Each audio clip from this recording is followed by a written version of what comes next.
And we are live. Good morning, good evening. My name is Jakub, and this is Zeist Interviews, a series of interviews about programming. And today we will be talking about GraphQL. So it's a pretty popular topic recently on my channel.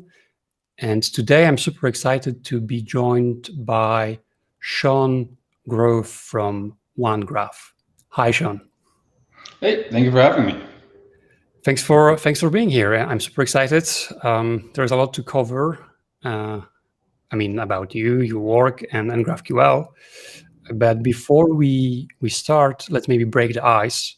And in our industry, it's pretty common. People play video games, and when you ask someone about their favorite games, it can give you a good, indicator about that person. So I wanted to ask you, what are your favorite video games? I have a lot of emotional games from or emotional attachments to games from when I was younger. So I don't know that they would survive as actually good games today, but I think Earthbound or Mother 2 on the Super Nintendo was a particularly good game. It was the first time I played an RPG and liked it, and the story was simultaneously wonky and humorous, but also touching, and it's every crazy Japanese teenager RPG kind of rolled up into this wonky ball. Have you ever thought about creating games when you were younger, or? Yeah, I mean, that's probably how I actually started programming. I was interested in learning how to make games, but I started on a Tandy 1000-ish, so quite an old computer, an 8080, slightly after the IBM PC Junior era, and those were not well equipped to make particularly good games. So I think I ended up learning to program other things instead of games while I waited to get a computer that was sufficiently powerful. But then once I got a computer that was powerful enough to make games, I just played the games. So it was most of us, yeah. And so I'm curious, when you started programming, so what was your first? You mentioned games as an initial step, but what did you focus on later on? I mean, what was the first non-gaming programming related stuff you did? Probably I got a job programming around 16 over the summer, and it was probably one of the worst jobs I've had. But it was very factory. It was a very weird setup for programming. And I remember working with people who, this is in a rural part of California, so not your typical programming setup. But it was very, you would come in, you'd sit at a desk facing a wall. No one would talk to each other, and you get up at the end of the day and you'd leave. And I thought, is this what programming is? I don't think I can handle programming. This seems like a very difficult job to do. But I think we built, like accounting reviews and whatnot for the business. So, just little internal tools for the business. And what did you use in terms of technology? What programming languages or? So there was a bit of C for some of the backend stuff, and then some PHP and CGI to do the web-based interface for that. Also, I guess I did a lot of somewhat unscrupulous stuff with Visual Basic. Visual Basic was the first kind of GUI builder and whatnot that I got into. So we did a little bit of that too. I remember I think we met for the first time in 2014 at PolyConf, and you were presenting a talk about unikernels. And then at that time, if I remember correctly, you were into Clojure. So I was just wondering, what was your transition from what you started with through those ideas? Because we could, for example, say that Clojure and GraphQL is somehow similar. You have this declarative manner of expressing things, etc. So how did you later on transition into? I guess the arc was something like I first programmed in batch files, like DOS batch files, QBasic, Visual Basic, C++, or C and PHP and whatnot, and kind of followed this arc. And then I went to university and I took some intro to programming course, and they made us learn this terrible language called Scheme. And it's the parentheses were all the wrong place. Yeah, they were just in all the wrong places. And I was thinking, why am I taking? I know real programming languages. Why are we learning this silly thing? And then probably like 4 years later, I was programming in Ruby and getting more and more into continuations and whatnot. There were all these echoes of things I had heard before. And I realized, wait a second, this is all from Scheme. Oh, if only I had listened during that class. Like all of the good ideas were in that. And so that helped push me to, so actually, while we were in university, we were forced to use Emacs over SSH. And it was a very much a trial by fire. So 4 years later, when I was sufficiently interested, that was the motivation to say, all right, well, I'm going to go ahead and learn Emacs for real, and I'm going to learn Common Lisp at the time, and got into let over Lambda, learned about macros and reader macros, which were amazing, and basically tried to find every advanced feature and find some way to shoot myself in the foot with it. Which was really good, because then you learn why maybe not every language has these particular features.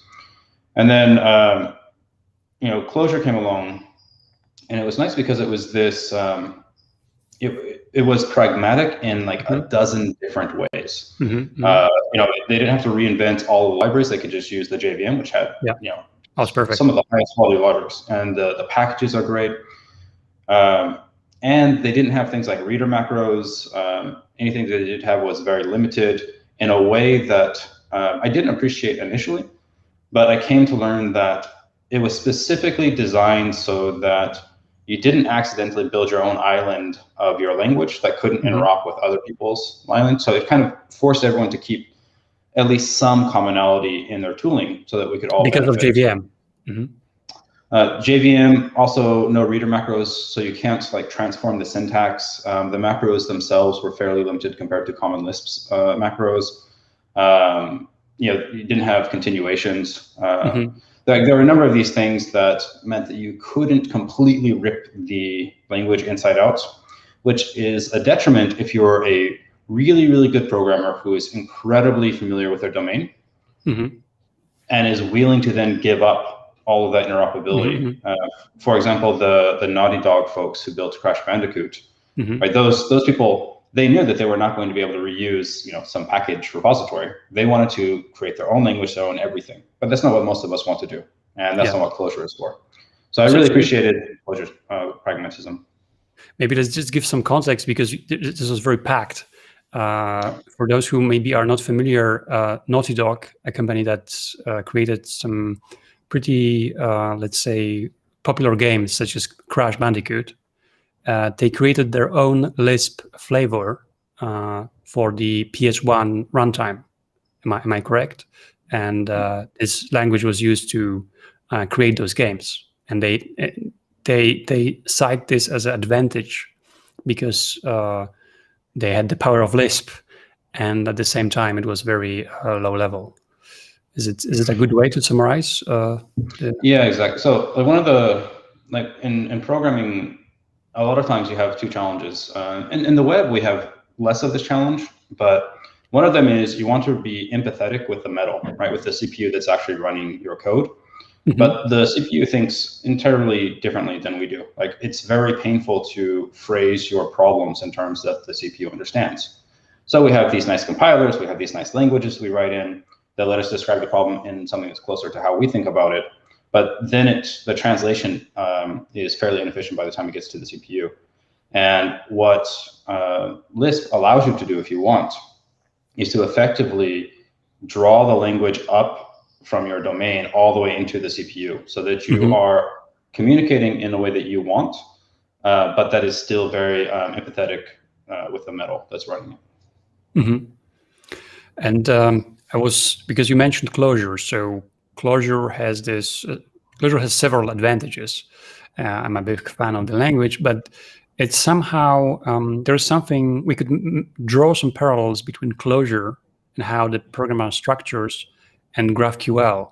And I was wondering, because you did Clojure first, and then you started getting into GraphQL, and how did you end up with GraphQL? What was the motivation to try this technology? Because I think you were very early, like an early adopter of GraphQL. Yeah, so I think there were a few things that happened, but one of the interesting things about there are like ideas whose time have come. And so you see this kind of simultaneous co-invention. So the same idea popping up in a couple different places. So this actually happened with GraphQL. So Facebook had a set of constraints that they were working under, and they wanted to optimize for, and they made Supergraph and then GraphQL. Had their own similar constraints that they were trying to figure out, and they came up with, I think, Falcor. And the Clojure committee was exploring effectively Datomic, which was an immutable database, and they were trying to, in all cases, what you will say is, I as the client, either on the UI or just some function, I have a set of data that I need you to give to me, and I don't actually care where you get them from or how you do it. That's up to you. So so just like SQL. I mean, this is implementation of SQL as well. But there were a number of additional constraints on it. And so it was kind of interesting to see that same idea pop up at 3 places within probably 6 months of announcement. And at the time, I was working on a Gmail plugin that you would open up an email and it would show you everything that you knew about the person you're talking to. So it would pull in, is this person in Stripe? Are they in Zendesk? Do they have any open tickets? Have they hit an error on your website recently? So kind of like, a sales or a support superpower. You can see everything that's related to this person. And so I had to integrate with all these different APIs, and each one was just snowflake, right? It's like the step was always go find the docs, go read through the docs, figure out how to authenticate. All right, you got a token, figure out the endpoint, call it, figure out why the data that you got back is not what the document said that it was you're going to get back. And if, you keep these notes, and then it would change, and it was very difficult to keep track at any given time of what data am I actually supposed to get back, and how reliable is it. But also, I think for the providers, it was difficult for them to know, is anyone using this field? Would they really mind if we, it's expensive for us to calculate, maybe we'll just remove it. They had no visibility because they would just send us a huge blob of JSON, and they don't know what we're actually pulling out. And so I started to build some wrapper around that and try to find a way to normalize it. And then I saw the talk where GraphQL was first announced. And so I built a little Clojure version of it and use it to pull in some data from Stripe and GitHub, I think. And it was just like, this is amazing, because it literally, any of these errors of like what data I'm going to get back is pushed into the server, where there's this one centralized view. And from the server, I know everything that the client is trying to get. And it just kind of, a lot of the things clicked. And then I think because I was coming from the Clojure world, which had Datomic and full syntax and EDN, which is analogous to GraphQL, I didn't particularly mind the different syntax. I mean, it wasn't a benefit, but I thought this idea is good enough that I'm willing to look past that and try it out. So this was like 2015? Yeah, so that would have been, I think that the talk was in late 2014, and then the first prototype I built playing with it was around probably January of 2015. It's very interesting, because when I remember those times, I remember that the solution from Netflix, the Falcor, was more advanced at that time. At least that's my impression. And somehow it's the GraphQL that became popular. I haven't followed what happened with Falcor, but it's kind of interesting that even if you are first, sometimes you are not as successful. But I would like to we step back a little bit and we talk about APIs in general, because through the time there were like different ways of building APIs. And I would like to have your perspective on how this evolved through time. So, for example, in 80s, I think we could say that RPC, remote procedure call, was somehow the way of interacting between remote machines. And then we had something like SOAP and web services. As it was like it's not like web services today, but it's a name that they use this like service-oriented architecture. And then we had REST, and now we have GraphQL. And I'm curious about your perspective of how this evolves and if we are repeating certain patterns through that. Yeah, I think the one that comes to mind is like the older, or maybe oldest and most dangerous one is a form of RPC of like shared objects across the network. So the idea here is, whenever you're writing a C program and you have some API, you have some structs somewhere in memory, right? You have a pointer to memory and you know the offsets and you can extract the data and work with it and whatnot. But now you want to allow some other computer to interact with you. You want to give them an API. But it's the olden days, so we're not totally sure how to do this yet. And so what you do is you say, well, I'll give you the address to my memory of the pointer that you want. And whenever you call a function, send over the network the pointer and the function you want me to call. And I'll just go into memory at that and offset it. And this sounds completely crazy, but actually Java did this for a very long time as well, where they had shared objects via pointers over the network. And I think that this is like the primordial network-based API, and it has a number of like original sins that should be avoided here, where it's incredibly dangerous, right? Just say, just let me know what point in my memory you want me to look into, and I'll just start writing there. That's like recipe for all sorts of vulnerabilities. But even from like a developer experience point of view, it's really hard to know, like, I have a pointer, what can I do with this? Like, what kind of object is this? Is this really valid? Is it still in memory? Has it been garbage collected? And so it was just prone to all sorts of seg faults back in the day, where you'd send a pointer and it actually referenced some bit of memory that wasn't allowed to be written to anymore, and it would crash the program.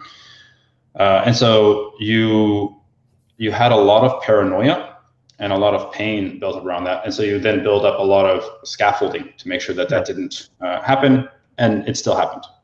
So then you had like a migration which said, well, we want to be able to explore these things. It should be kind of guaranteed that these, given this type of pointer, you have this type of thing, this function you can call.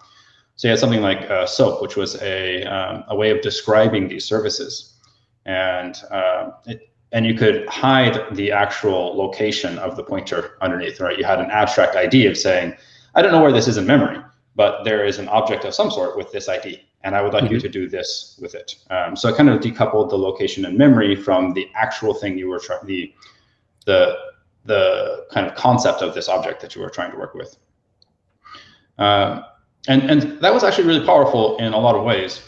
But it also was along the time of when XML was going to take over the world, and we were going to be programming in XML, and everything was written in terms of XML transformation sheets and whatnot. And so, you mentioned web services. So there's the web services definition language, the WSDL file, which was effectively an XML document that said, here are a list of all of the functions on the service. Here's their inputs. Here's their doc streams. But it's very, very painful to parse that XML. It's very painful to, there's a lot of ceremony around it. And so for the people who were suffering enough, they're like, well, that's worth it. That it's better to have that than all the seg faults and everything we had beforehand. But for the rest of the world, they were looking and they're like, why would we do that? JSON was coming around. They thought, well, we could just use JSON and we could just communicate in terms of that. And so that's like the RPC, a list of functions approach. REST was something totally different, where it said what we're going to have is a canonical, resources and our objects are at the center of this. And then there are a list of common operations that you can run on them, and they have linkages to each other. And so I really think that Rails was probably the first one that implemented this in a way that made it click for everybody, where you didn't need to have special functions for every object. It was every object typically has CRUD, right? You want to create a comment, you want to list them, you want to delete them, those kind of things. And by actually bringing in this pattern, suddenly a lot of that boilerplate and a lot of the parsing what could a service had just went away. And so you could both build these services faster, and consuming them was pretty easy. You could probably guess the semantics based off of REST verbs. So I think that's kind of how I see a very edited version of this evolution of APIs. So now we are at this stage where GraphQL becomes popular. It's not yet super popular, but it has several advantages over those solutions we mentioned. And maybe I wanted to ask you, how would you define GraphQL? What is GraphQL for you? And maybe let's focus on its advantages and disadvantages then. Yeah, so GraphQL is, probably the thing that jumps out the most in the beginning is just that you can say, I have a UI that I'm trying to render. It takes a user as an input. I also want to be able to get their first name and their last name and their email, so I can render the welcome Jakub with your email.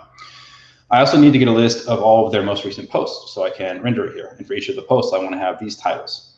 And you can describe that in one very succinct document that you keep inside of your code.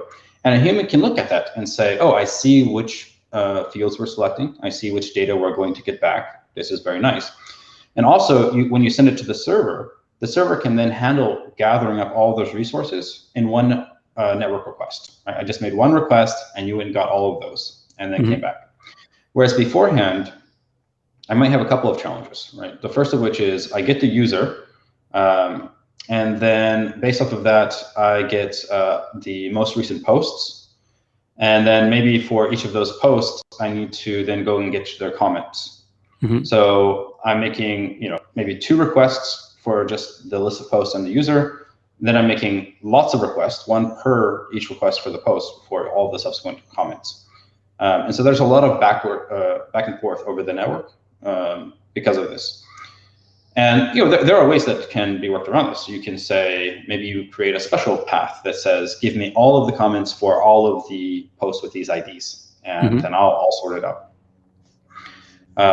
But it's kind of one-off engineering, right? Rather than having this system that pushes all of that down into the backend where you don't have to think about it, now you need to create these special one-off functions effectively. The other nice thing is it inherits some of the really good ideas from SOAP and these API catalogs, which is, as a server, you are the canonical source of truth. You know what data you have. You should tell your clients what they have. You should tell us, what are the fields an object has? What are the types of that? Is it a nullable type? Is it an array of types? Give us some docstrings, that kind of thing. And if you make that introspectable, so in a way that a client can consume, ideally maybe not in a huge XML document, might be just some simple JSON, then we can actually build really nice experiences inside of our editor, which TypeScript can automatically tell you, hey, you're about to do user.email starts with, but turns out the server told me user.email is a nullable field. You should probably check to make sure that it's there. Whereas, with some of the previous, say Ruby on Rails, it's a lot of work to actually describe the data you're about to send to the client. So the server has, received a request. It grabs some stuff from the database. It made some really nice, handy JSON. It's sending it back, but it's just a blob. No one has kept track of that. So it's very easy to add fields or remove fields in a way that breaks someone someone and you didn't even know that they were, maybe there's a field in a user object called __ID. It's your internal ID, and you never meant to send it to the client. But there's this law that any observable behavior will be relied upon in some way. Someone will use that somehow in a way that breaks it whenever you remove it.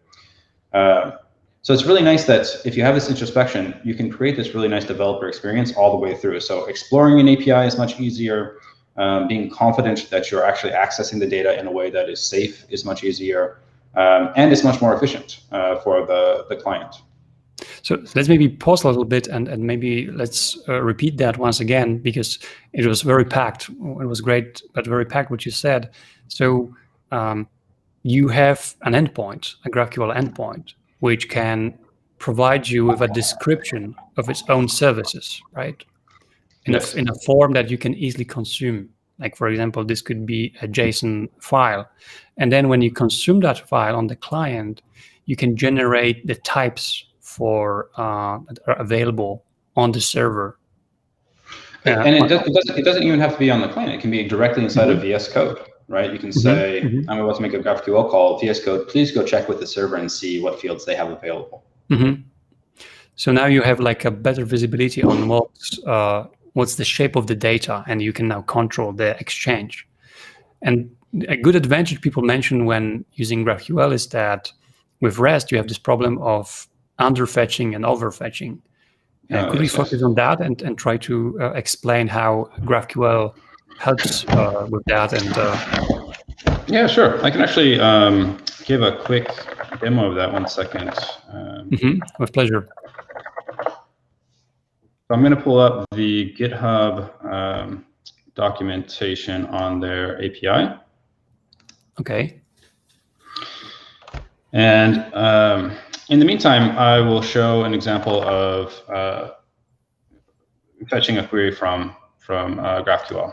So let's say, for example, what I want to do is I want to use the GitHub GraphQL API, and I want to pull out the number of open issues. Or we'll just say, like, I just want to get the description of a repository. So you give me, the owner and name, and I want to get the. So what I can do here is effectively just say, I have my queries over here, and GraphQL is broken up into 3 parts. There's queries, which are when you're fetching data, mutations, which are like function calls, and subscriptions, which are events that happen. So in this case, I just want to fetch some data. So what I'm going to do is go into GitHub. And I can see, I've introspected the server, and it has told me here's all of the fields that I have available for this. And I can see that there's a repository, and I see that it takes 2 arguments, both of which are required, the owner and the name. And then based off of that, I'll get the description. And I see also, maybe it turns out I'm going to put this in HTML, so maybe I wanted to get that too. So I can go ahead and close that, and I'll run this, log into GitHub. So this operation requires authentication, right? Exactly. That's the reason you had the pop-up. Yes. So I'm logged in, and now I'm able to get this. And in my particular case, in my UI, I only need to show the description of the repository. So those are the only 2 fields I might possibly want. Whereas if we look at the documentation for repositories, there is this is kind of similar, right? This is like a human has introspected the server and said, what are all the endpoints you have available? I see repositories. Let me go ahead and see what it takes to get one.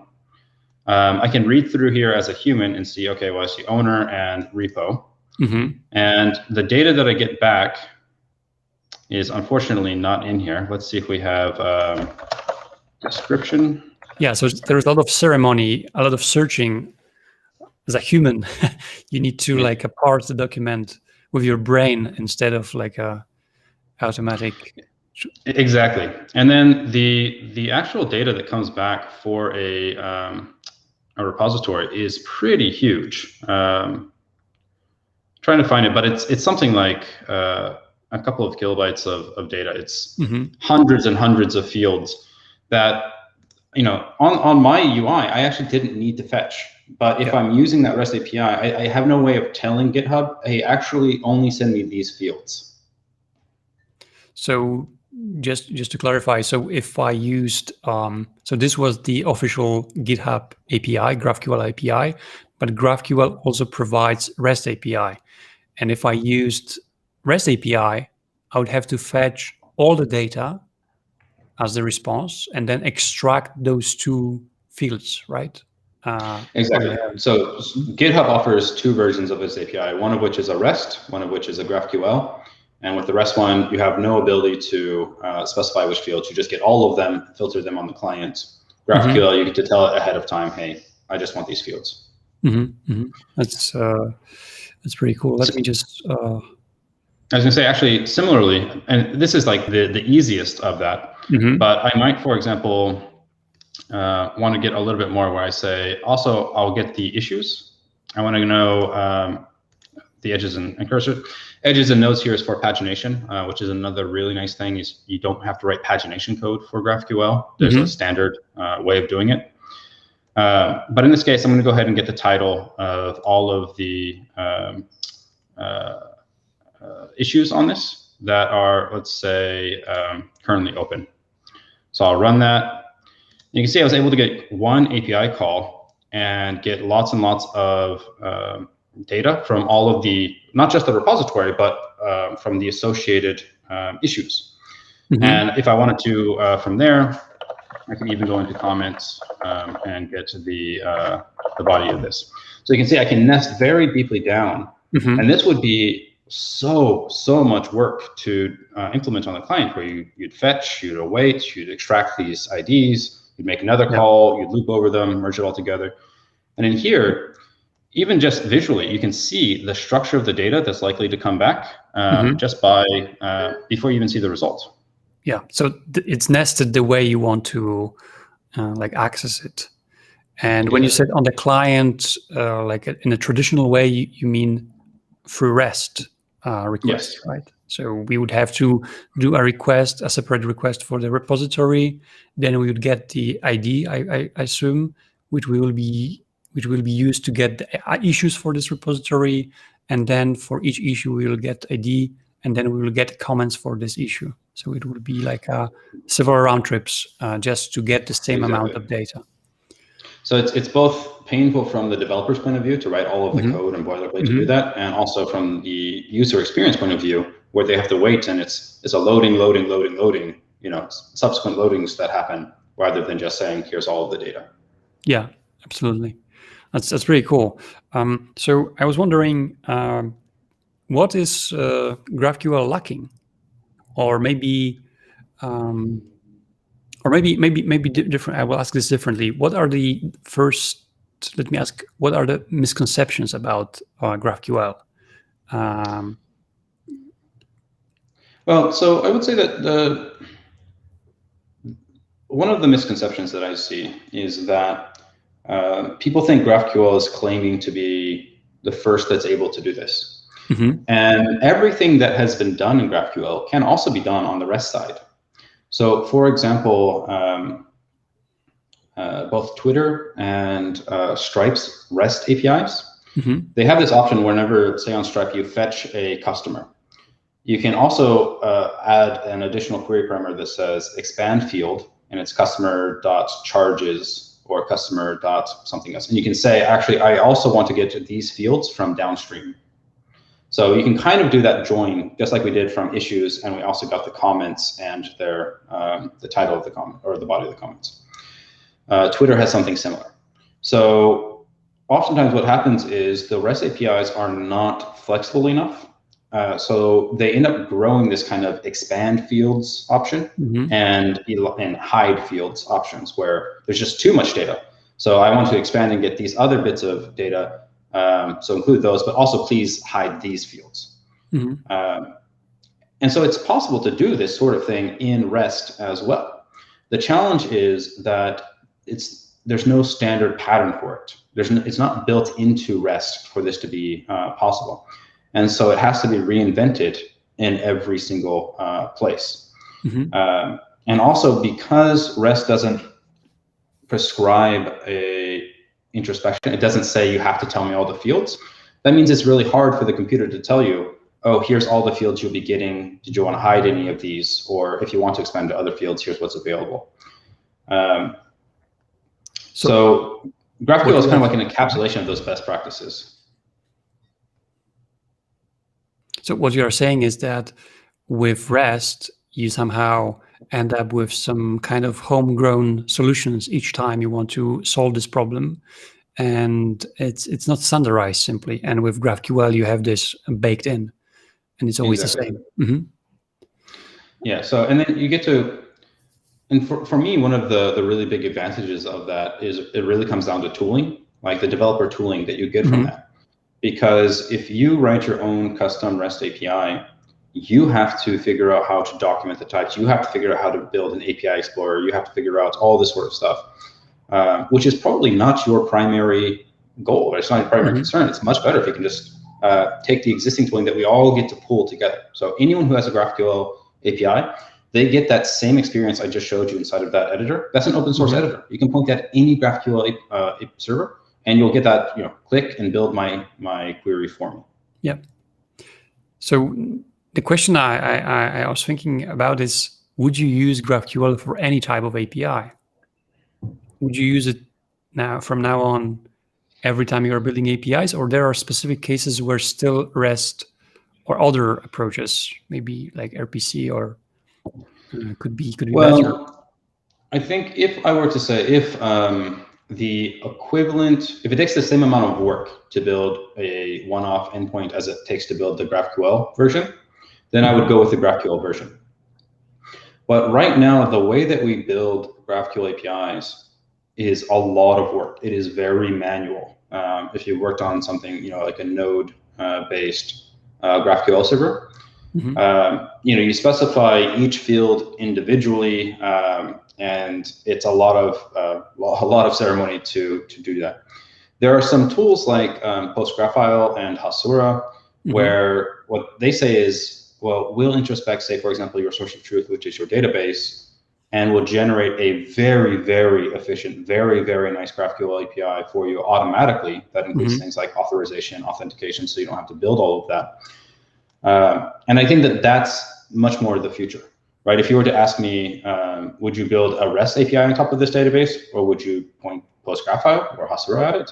Obviously, I would go with the latter, right? I can reuse all of that investment. I get a incredibly high fidelity experience, and I get like all the stuff that I'm probably going to mess up, like authentication, authorization, documentation.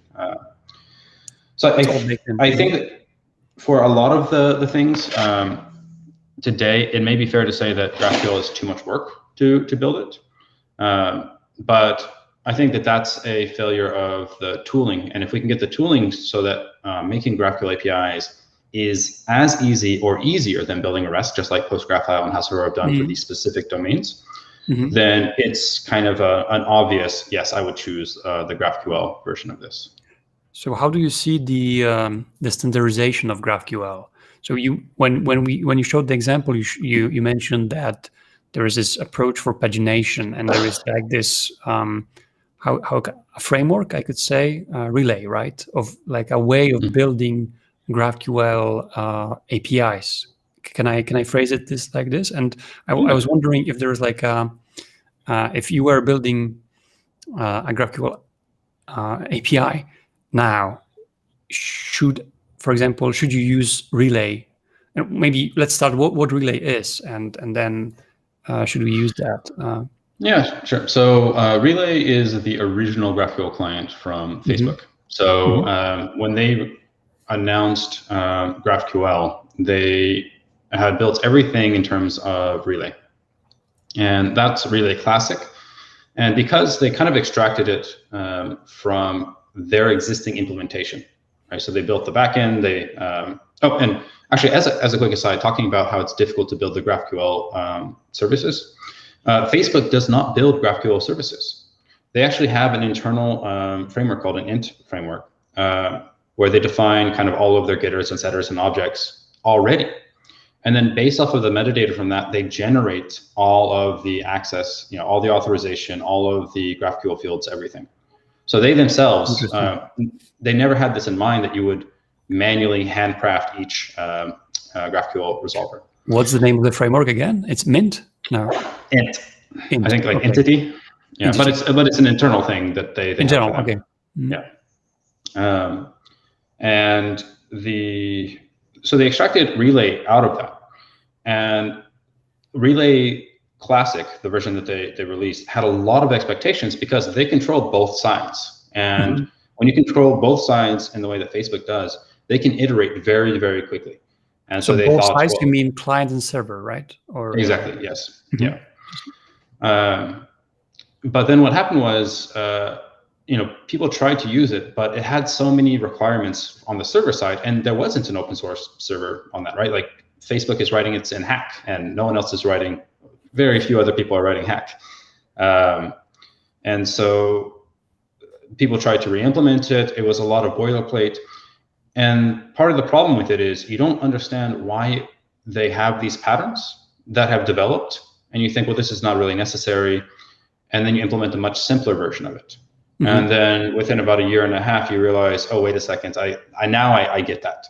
But because they released GraphQL in the way that they did, it kind of led to alternative implementations that were much simpler, but a lot more work to implement, and you were more than likely going to implement it incorrectly. So they have now released Relay Modern, which does away with most of their previous, if you have heard of Relay before, this is, it's like that with basically none of the bad parts. It's Relay the good parts. Kind of. When was it released? It was recent, I think end of last year is when it hit stable, and it's still using like React experimental. It is tied into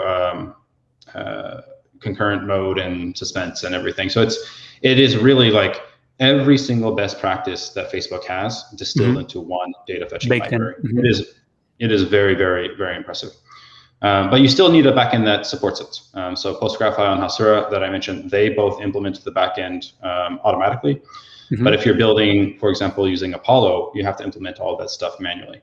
And that's going to be a lot of work to do. So again, I think that's the biggest problem with GraphQL is just it would be better if we had either tools or frameworks that allowed us to quickly build out these patterns in a way that was guaranteed to be right, that we couldn't accidentally misimplement it. So I was wondering, I'm not sure if you are aware of that, but maybe are there any programming languages that give you that out of the box? So Apollo is a JavaScript, TypeScript project, we could say. So we could say they don't implement that yet. Do you happen to know if they've maybe are planning to support Relay or? I don't think so. I think that they have. I think they're fairly happy with the implementation of their client and their server as it stands right now. It is by far the most popular GraphQL client. And so I think, for them, the market has spoken. It's fine as is. And so there's no real motivation. And I believe the team is somewhat opposed to the pagination model that we discussed beforehand. Okay. So going back to that, yes. So under issues, we had edges and nodes, and then we could get the title inside of there. And this edges and nodes always looks very weird. And this is one of the things I was talking about, where when you first use it, you think, why is this here? I do not understand. Why is it not just issues and then just an array of issues? So this was in the GraphQL standard. So the GraphQL team had what was called the relay connection spec. So that's pagination via item, edges, node, and then the subnodes. And this is now no longer called the relay connection spec. This is now the official GraphQL adopted best practice. This is how you should implement pagination. So there's more pressure on people. It does not. Okay. Well, I mean, you certainly can build it on Apollo. It's just a manual exercise. You do not do that in an automated way, which I would argue is horrific, right? Like, I don't want to write pagination code on the client. I definitely don't want to write it manually on the server. I just want, here is a way to fetch these collection items. You figure out pagination.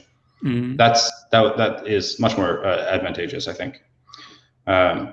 So all that to say, there is some standardization of these best practices where they move from kind of the framework specific level. Once they've been proven out and the rationale has been understood, then they get adopted as best practices, and implementations are encouraged to, not frameworks, but GraphQL APIs are encouraged to implement this. So I think GraphQL Ruby, the one that GitHub uses, has a lot of helpers for making this automatic pagination, for example.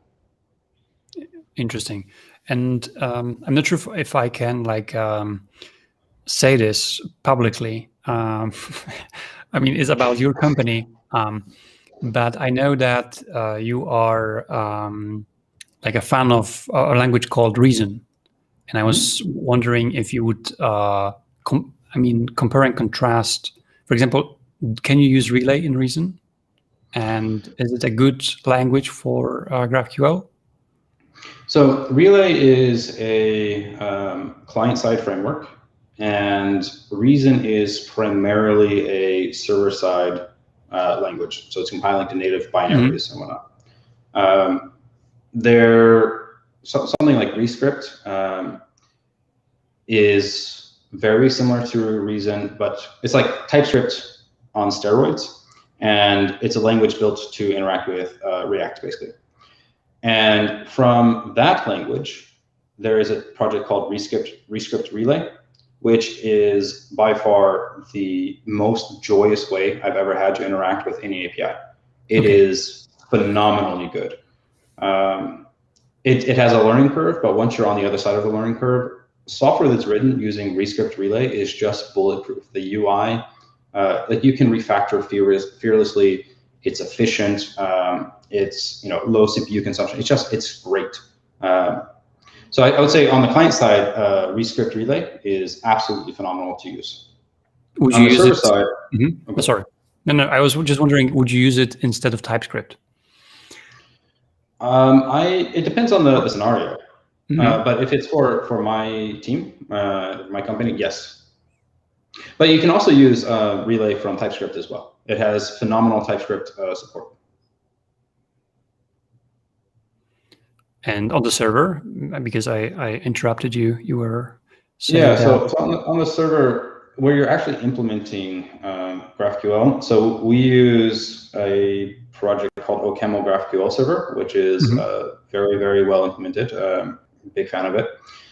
But the reason we do that is we wanted a very strong type system. OneGraph's ambition is to have all of the internet behind a single endpoint. So you have all of the connections, you have all of the data descriptions in one place. And to do that, you have to have, especially in the beginning, very strong ability to introspect both your code and the assumptions that you have about your code. So we wanted to make sure that we had a good map of, for example, Stripe's API. And as we made certain assumptions about it, if those turned out to be wrong, we wanted it to be, the fix to be incorporated in our code base, and then to immediately see everywhere where that would have been broken with as close to 100% certainty as possible. Something that is very difficult to achieve with a more forgiving type system. So could we quickly compare the type systems of TypeScript maybe and OCaml? What's the advantage, or like for the in the layman terms, or for the people who are curious maybe to try Reason or OCaml? Sure. So I would actually, so the version of OCaml and Reason that runs in the browser is called Rescript. So I think if we compare Rescript and TypeScript, these two are useful. Yes, sorry. So TypeScript is a heroic effort by some very smart people with considerable resources to say, JavaScript is this sprawling, highly dynamic language that is very capable. How do we actually apply, what assumptions can we make at the edge? And they figure out, well, we can look at this function and see how it's called and determine the types, and then propagate that a little bit in. But lots of things we won't know, right? They could be totally dynamic, so we don't know the type of them. And so there's kind of a hole there. We can't help you. That's an any type, we'll say. And once it becomes an any type, it's no longer, the type system can't help you. anywhere where that pops up again is going to be on you to handle as a developer. And that's okay. That's what TypeScript is meant to be incrementally adopted into these JavaScript projects. And so that means that TypeScript is very gentle about saying, hey, I think these are errors, but I'm not totally sure. Why don't you go run in the browser and find out? And so a lot of the time, I'm working in a TypeScript project right now, and I'm kind of surprised from time to time when I hit save and I refresh and there's no error, and I go in and I try something and I hit an error, and then I go back and I find that TypeScript has underscored it and said, hey, I think this is potentially an error. I just wish it had been a little bit more loud about it. So that's kind of TypeScript, where its goal is to incrementally adopt and cover a JavaScript code base, but it cannot do that for certain patterns, and it's kind of like this incrementally improving job that they have. Rescript works the other way, where it says, we're going to take a subset of a language, a very, very small subset, and we're going to say that this subset is safe. We can prove 100% what these types are. There is no such thing as an any type. And then based off of that, we're going to build these functions that operate on them, filter and map and reverse and whatnot. And we'll build up a language based off of these safe underlying functions that is safe all the way through. So you start with this core and you grow your way out into the larger project, versus a TypeScript where you kind of apply it after the words and work your way in. So that means that if Rescript cannot figure out what the type is, it will not compile. It says, I don't know what this is. Like, you have to tell me, you have to figure this out. And so that means you get into this habit where you change something and 3 different things break in the Rescript compiler, and it tells you, hey, fix these things. And you go through and you fix them, and then it just works. Like, it has covered all of the cases. Because of this, it also has something called both pattern matching and exhaustive pattern matching, which is kind of like JavaScript's switch statement, right? So in TypeScript, you have these enums, which are really handy, where you can say a user could be a guest, a user, or an admin. Those are the 3 types of users that we have. And based off of that, I want to show some different UI to the user. And so you would say switch user.type and whatnot. But it's possible that you forgot one of those. And so TypeScript can help you here, depending on how you set it up. But you have to be very thoughtful in how you set up TypeScript so that it tells you, hey, you forgot to check whether or not they're an admin.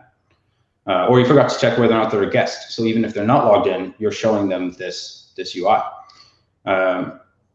And in something like Rescript, this is a fundamental primitive where you describe your data structures in terms of these enums. And anytime you switch on it, it will tell you, hey, you forgot this case, and you have to add a default case, or you have to handle this, because guaranteed 100% this will crash in production if this thing is hit. And yeah, so it's very powerful. So we could argue that if you are building a large system, the initial like the entry, the force you need to enter this to learn about reason and Rescript is much higher, but then you have all those benefits and it becomes easier. Is that a good way of? Yeah, I mean, for us, for a project or a company of OneGraph size, being able to step away from some code for some months, and then to come back and make a very fundamental, very breaking change, and then at the end of that have 100% confidence that we are not breaking any of our clients is really important. And so we were willing to invest the upfront cost to benefit on the other side of that. Absolutely. But that's not everything. Absolutely. That's because we are almost on time. Let me ask you quickly about what are the problems with GraphQL. I know that caching is kind of like problematic still. Maybe we could talk about that. Yeah, I think if you list your concerns, that definitely helps. So for me, the big one is just getting started. Building a GraphQL server is a lot of work. Okay. On the client side, a lot of the documentation for how to get started is centered around clients, like a Apollo client or Urkel or something like that. And it makes it feel like you have to have a lot of investment to call a GraphQL API. And I think that's kind of sad, because those two things really scare people away from getting started, because it seems like, oh, there's so much work to build both a server and it's so much work to call it. Whereas you can get started very, very quickly with a minimal amount of effort on both sides. So I think that some lack of tooling, frameworks, and some of the current documentation is an issue. The resource limiting, so kind of caching, to your point, is an issue, because you might have, for example, maybe you don't want to cache, GraphQL, we'll say GitHub, right? So whenever GitHub is serving some of its GraphQL data, that depends on whoever's currently logged in. So you can't really cache that. But they also want to make sure that you don't send a deeply nested query that goes down thousands and thousands of levels and gets every single repository and every single comment ever, because that will bring down their service probably. So the way that you control resources, so that there's not some sort of denial of service attack, is still ad hoc, right? It depends on, are you doing it by CPU cycles? Are you doing it how deeply nested the query is? And it would be nice if there was a more centralized way of describing this more declaratively and saying, if a client belongs to this group, they get this much resources, and do queries that are this deep. And you can have all those rules centralized in one place where a human can audit them and look at them, versus distributed out through your code base. And go ahead. Does OneGraph help with that? I mean, are there things that you are, adding on top of GraphQL for people to help them with such problems? Yeah, so I think Daniel in the chat is mentioning persistent queries, and that's one of the. This is not a new idea in GraphQL. It's just rarely implemented, and it's something that OneGraph does implement. Where, for example, I can maybe show you an example site built with persistent queries. With pleasure, yeah. All right, so this is sa.dev. So this is like a developer blogging site. And the way that this works is it's actually pulling from GitHub issues. So if you create a GitHub issue, it will show up in here automatically. It has reactions. It has you can log in with GitHub to be able to react to it, and comments work all online. So whenever you first load up this page, we're actually calling into the GitHub API. And that is a rate limited API. You can make 5,000 requests per hour or something along those lines. If we go to stopa.io, this is a pretty prolific writer who writes about lots of programming regularly on the front news or front page of Hacker News. And so we see these huge spikes in requests, way, way, way more than 5,000 per hour. And so that would definitely hit the rate limit, and his blog would go offline. And we don't want to implement any sort of like special one-off caching strategy. So what we do is we take those queries that go into GitHub and get the issue and get all the comments and the body and whatnot. And we tell OneGraph, hey, we're going to need this in the future. We're going to reference this. And the only thing that's going to change is I'm going to give you a different ID for the issue I want to look up. So go and get that issue and give it to me. But that issue doesn't change very frequently. So I want you to save this, and whenever I call you with this ID, just remember that ID and when you last got it. And if you have fetched it more recently than 2 minutes ago, then just give me the previous version that you got. So suddenly you can cache on this ID, which is the same as the normal HTTP caching, right? There's now no longer any difference between the two. You can employ all of the same strategies.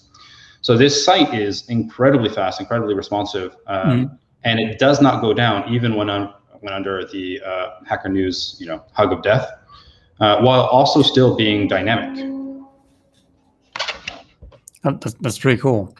There's another comment, let me just showcase it. Once you implement them, you can use the same caching strategies that have existed for decades for caching regular HTTP requests. So Exactly. Could we elaborate on that? So in HTTP, we have certain practices, and how we can, how easy it is to transfer some of them to GraphQL, or Yes. do people know about that, or is it a misconception again, or? Well, so there are a few. The challenge with some of this stuff is there's nuance. So I'll give the nuanced version, and I'll give an easier summary. So the nuanced version is, if you have a public-facing API, it's probably somewhat difficult for you to be able to use persistent queries. On the other hand, you can implement something like, so GitHub could say, for example, if you have a development token, you can go ahead and query our API and you can send over whatever you want. But it's limited under these scenarios. You can only do this many or whatever. For production, we require that you send us ahead of time this query, and we'll send you back a URL. And you call that URL for whenever you want to get this query back. So we'll save the URL, we'll save the query for you.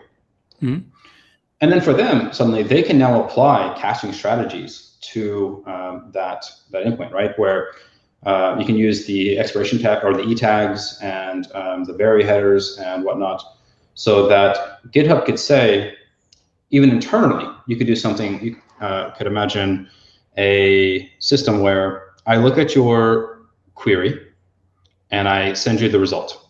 And I take a note of all of the IDs of the objects that were returned in that.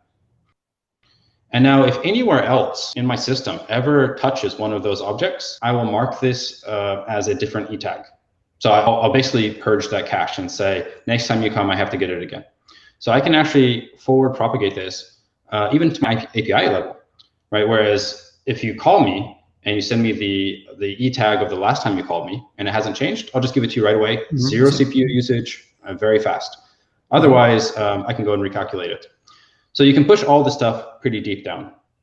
I would argue that if you have a private API that is only for you and your client, you probably should never allow any external party to hit your GraphQL server directly.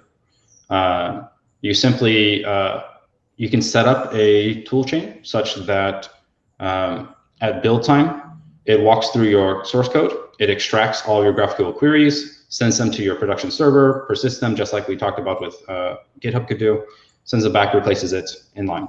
And you can set up maybe a Babel transform or something like that. And now from the public's point of view, you don't have a GraphQL server. You just have an API server with hundreds and hundreds and hundreds of different endpoints. And this is actually what TweetDeck does. So TweetDeck is is running on, I believe, a GraphQL server in Scala. And they develop with totally free-form GraphQL queries. They could do whatever they want. But they did not want to put that into production where someone could open that up, introspect, and start selecting all the fields they want. So they require 100% persistent queries. And TweetDeck is very, very fast. It's very, very good, largely because they have implemented these good techniques. And yeah, so and then just caching works magically. There's no like other secret sauce required here. Absolutely. So we are almost over 1 hour. I don't want to take more of your time. So maybe let's just see if there are any questions from our viewers. Sure. If there's a question, we'd be happy to answer. And if not, I would like to thank you, Sean, for your time. I know you're a busy person, and it's my pleasure. It was a pleasure to talk to you. I think we scratched the surface of so many interesting topics. So maybe there will be occasion to dive into more some of them, because there's a lot we covered. I think there are no questions. So thank you once again. Good luck with everything, and I think that'll be all. All right. Cheers. Thank you for having me. Awesome. Thank you. Bye-bye.